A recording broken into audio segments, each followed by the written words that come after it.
Welcome to 8 Quanta Library content. In this video, we will discuss how to create a closed cases dashboard from a saved search in NetSuite. First, I'll show you the closed cases saved search that I previously created, which I want to add to my dashboard. As you can see here, the statuses of the cases are set to closed. Additionally, I have included the case numbers and subjects in the columns for easy reference.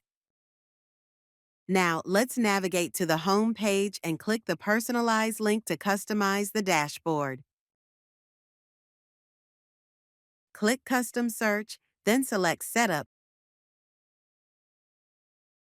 Add the closed cases saved search that you previously created, then click Save to apply it to your dashboard.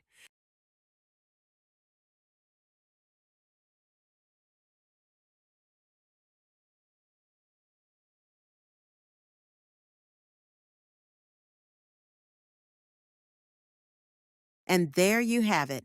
You can now see the closed cases saved search displayed on your dashboard. You can compare the updated dashboard with your saved search to check for any differences in the displayed data. If you want to add more columns or filters to the dashboard, simply click the three dots on the side of the dashboard widget and select Edit to customize it further. In the Results tab, add additional fields to display more data in the columns of your dashboard. And that concludes this video. Thank you for watching.